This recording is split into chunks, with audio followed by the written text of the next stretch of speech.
today we're having an exclusive interview with our fashionista, our beautiful woman, mother, great woman. You inspire me so much. Yes. People, help me to welcome Wendy. Thank you so much for having me here. I'm so honored and grateful. You're so much welcome, Wendy. Thank you. I've been looking out for you for so long. Really, yeah, I've been looking out for you. Wow. We spoke like last year. Yes, exactly. You told me about your brand, that you're about to establish some brand. And since then, I've been so much attentive to you. Okay, exactly. Your post. Exactly. Everything. Yeah, I can remember I spoke with you about you getting me somebody to help me start the brand, and you indeed gave me a number and contacted the person. Yeah. Through that, I have evolved quite tremendously. I can really see. You're looking beautiful. Thank you so much. Thank you so much. Like, is this yours or what is it? Exactly. This is my brand. This is your brand? Yeah, the name is Abayedei. Abayedei. Abayedei is named after my mother. Okay. Yeah, this inspiration, I got it from my mother. Wow. Because my mother was the fashionista herself. My mother was, her nickname was Life Owner. Life Owner. Because my mother will not step out. Everything my mother will put on, she has to literally place everything on the bed to see if the outfit matches. Because for my mother, fashion or carrying yourself, fashion is a way of lifestyle. It speaks volume. Okay. My mother said, first impression is a very lasting impression. First impression is the very lasting impression. Because you never know who you are meeting, who you are talking with. Yeah. So the way you dress, that is the way people address you. For instance, if you dress anyhow, that is exactly the crowd you would connect. Like people just engage you anyhow. Exactly. Fashion is not just putting on clothes, but fashion is a silent language. Silent language. Wow. That you speak, and if somebody else understand this fashion language, the moment you step out, you command some sort of elegance, and it attracts. It attracts. That's so true. And it tells who you are. The way you dress, right? The way you dress. The way you dress. It doesn't just, you just don't have to put anything. You have to take in effort to know who you are, because the clothes you put on is portraying you. It's sending message out there. Message outside there. And people can relate to you according to how you dress. So if, for instance, you are somebody who dresses anywhere, who dresses and exposes yourself. Yeah. Talk to our ladies, because nowadays, you see the young ladies, the way they dress, they'll be exposing themselves, and they call it fashion. But I don't know. I don't like. That is, excuse my language. That is idiot. That is not fashion. That's not fashion, right? Because fashion is your lifestyle, who you are. It embodies your soul, your culture, your beliefs. Sorry to break you down. Like, you are talking about culture right now. Where are you exactly from? I'm from Ghana, West Africa, and I am from the Western region. In Ghana. I am a Fanti. You're a Fanti woman? Yes, a Fanti woman. I'm making a joke. Like, I'm not a Fanti. I was born and raised in Takoradi. Tadi. You're a Tadi woman. Tadi girl. Oh my God, I need to drink some water. I'm talking to a Tadi lady, so let's put some respect on it. Exactly. And I grew up in that part of, and in those days, 1979, that is, or even earlier, that is where you hear people say Siman. Do you know what that is? I've never heard of it. They are those workers who work on the ship. On the ship. And then they travel to Europe, America, and then when they come back to Ghana, their dressing and their lifestyle were like, I can't, they dress like, you see how those times the Yankee people would dress, like you know that this person is coming from Yankee or this person is coming from Europe, from the way they dress. So that part of Ghana, Western region, is like, it speaks a lot of culture. And as I was a kid growing up, my mother was the fashionista herself. She had a boutique. Yeah. So you actually grew up in a kind of this type of fashion lifestyle. Exactly. My mother she was a headmistress in a local, and then she has a boutique aside, and she sells clothes. You can name it. Shoes, bags, and stuff like that. So at the very early age, I had this sense of dressing. My mother will particularly, because she thinks that the way her children are dressed speaks volume of her as a mother. The way she is with you. Exactly. That's true. So if people see her and see her children, definitely they will know, oh, this is your mother. So do you agree that you're doing the same thing? Like I am doing exactly, because and even more. I see your kids, my children, the way they dress are people. Exactly, because fashion needs to be a way of lifestyle. The way you portray yourself, and it's very, very important. And by the way, fashion shouldn't be so expensive. I'll tell you a story. As I was growing up, I used to have this guy. He sells in Kantamanto. I don't know if you know. Kantamanto, I've heard about it. He's we call it Fos. Or bend down selection, or how you people, I don't know how people call it. So second-hand clothing. Exactly. So this particular guy, I got contact with him, and then through that I became friends with this guy. So what we'll do is, the guy gets this bale of clothes, and then he selects the best quality ones, and then he'll call me, and then I'll come and pick it up. I'll take it home, wash them, iron them. You wash them with your hands. Exactly. So you have actually suffered as well. You know what you're talking about when it comes to fabric. I know how. Exactly. So I'll wash them, iron them. The ones that need to be starched, I starch them, and then I'll put them on. Very cheap. But when I put them on, people will be thinking that I got it. And up till today, I still do it. So wait, you trying to tell me that you can have some 10 years old clothes, exactly, and then the way you just keep care and the way you treat your clothes, people may think that you just bought it yesterday. It's the way, and I always tell my children, it is better to get one quality thing in your wardrobe than the quantity. So you are more interested about the quality, not the quantity. Not the quantity, no. I specifically like quality things that will last me long. So you are that type of person that, if you see something and you touch it, you sense it, you feel it, and it suits to your preference, you don't mind, investing into it, right? I don't mind paying a premium. I don't mind paying a premium. The quality is what you need. Quality over everything.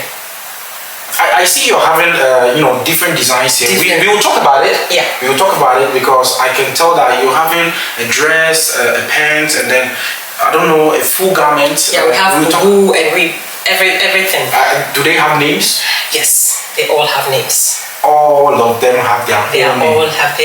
They have African names. So how can you be so creative? Like, what's going on?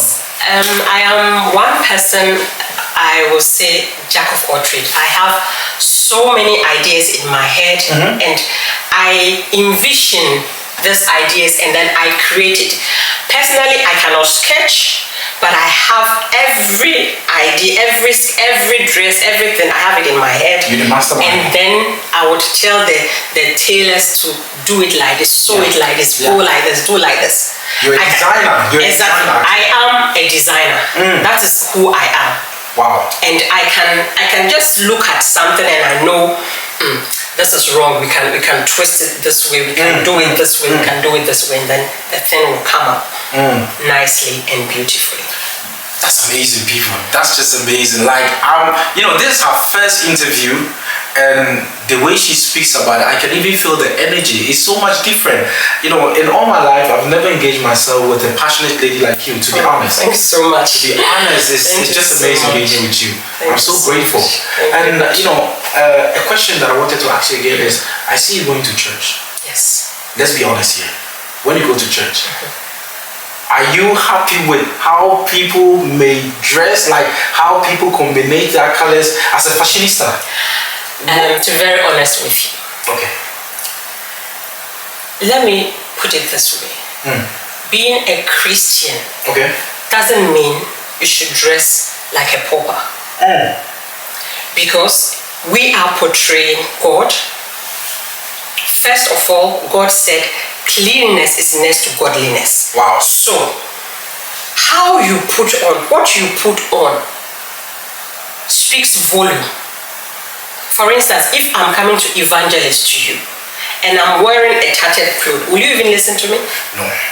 No. And the God that we are worshiping is not the gods of rags. No. Don't get me wrong, I am not saying go and buy expensive things and show off. That's not what I'm saying. Okay. But I'm saying to portray the lifestyle that you think people would even give you ears to even preach the word of God to. First of all, your appearance is the number one key. When you come to me and you say you want to share the word of God with you, I first look at your appearance. Wow. You look at the person's appearance. I look at your appearance. Because if you talking to me about, because I know God is the creator of the universe. Yeah. And every good thing comes from God. Yeah. So I am not expecting you to be wearing rags. And still say you are worshiping. No, we are making, being a born again Christian doesn't mean you should live in filthy rags. Okay. You can dress decently, modestly. It shouldn't break the bank, but make effort in what you put on. Because it even portrays Christ. You said it all. It portrays Christ, honestly. Yeah. Because if you say, me coming to Christ, I'll have eternal, I'll have that, and I look at your life, and your life speaks differently. Why should I believe you? Why should I believe you? And that is the thing with nowadays so-called churches, and yet I'm not saying dress or expose yourself or anything like that. That's not what I'm saying. You need to dress decently.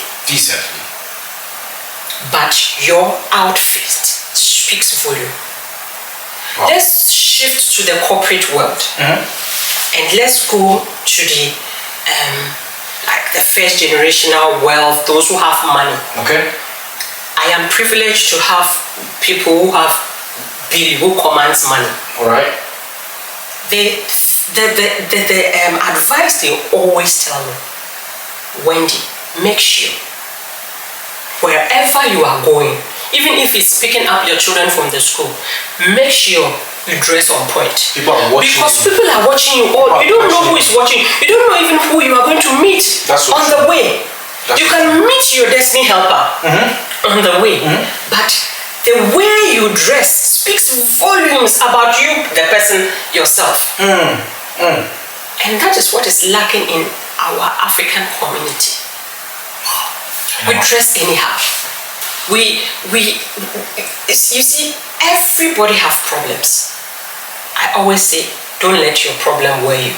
Don't let your problem wear you. No. Pick up yourself. Clean yourself. Put on something nice. Step out. That is even manifesting. Wow. What you don't have. That's so much true. That is so much true what you're speaking right now. Some people be like, oh, I don't have money. it is so difficult. Why should I go and do this? No, but you spoke about, it's not about the money you're spending, but it's just about, how you want to portray yourself. And if you want to look decent, there are some certain, things that you have to do to look decent. Exactly. And you spoke about it, and it's lovely. It's just lovely what you're speaking. It's just the truth. Some people will see you differently, but then me that I understand where you're coming from, I do understand. Exactly. I do understand. Exactly. Yeah. And I think, like I said, fashion shouldn't break the bank. It can be $1 shirt that you are wearing. Wow. But the way you put it on. The way you style it. The way you style it. Look at the way you're looking today. This bubu doesn't cost a lot. Wow. My brand is contemporary, sophisticated woman, day-to-day woman who wants to rush out to pick their children from school, go to market, do some errands, something free and something light that will make you look sophisticated and still doesn't break the bank. The husbands will also love it because look how colorful she is. If she goes outside, she will be the point or the center of attraction. That is the thing, because she's looking so good, colorful. Yeah, and this is our local cotton that I made. We did this pattern ourselves. We created the pattern ourselves. This is a tie and dye. But you brought the whole idea, right? I brought the whole idea. So they have this factory in Ghana, Accra, and then I went to see them with my designs. This is solely my design. You cannot get it anywhere. So this is only from you? For my brand, Abayedei. This is my brand. Yeah, this is the logo, the light. Only you have this type of logo? Only I. This is made solely for me. That's so unique. Yes, all these colors, this is made solely for me. That's so. And I have new designs that are coming up, and really? We will go into that. I see you're right now, like your major focus is on the ladies. Like, do you have future plans on also having? Exactly. We have the collections for the man. Because I actually wanted to start, but like I said, Taylor disappointed me, so I decided to come up with the ladies version and the kids version. You have for kids? I have for kids as well. We go for kids as well. On my website, everything. On your website? Yes. So when we type on the internet your company name? Abayedei. Abayedei.com. Abayedei.com. We are also on Instagram and TikTok as well. Wow. So you're really active on the social media, right? Yes. Wow, that's amazing. That's amazing. Really active on social media, Instagram especially, and then our website. Our website, we just launched it in 3 months ago, and it's also doing very well. That's amazing. That's amazing. Me seeing you right now, I'll be thinking like amazing woman, great sense of fashion, but you're a mother. Yes. How do you combine? Like, it's mother life, fashionista life, dealing with clients, dealing with business. It's a whole lot. How do you? Yes, I always say, as a woman, you should really know what you want in life. You should make an effort. You sit yourself down and you ask yourself, Wendy, what do I want in life? Where do I, or what impact do I want to leave on this earth if I'm no more than? What will people say about me? Yes, of course, I am a mother of 4 children. 4 children? Yes. I won't tell, seriously. I won't tell. My first daughter is 19 years old. Amazing. Yes, and the last one is roughly 11. Wow. 12 years this year. Wow. So it's been a challenge. Not only am I a mother, I'm also studying. Studying? Yes. Besides your fashion business, you are also studying social psychology. Social psychology. Yes, and it's been a journey. It's been a dream, but I always say God has been my backbone. God has helped me, and my faith has shaped my vision and everything that I'm doing. And I give God all the glory because it has not been easy. As I started having my children,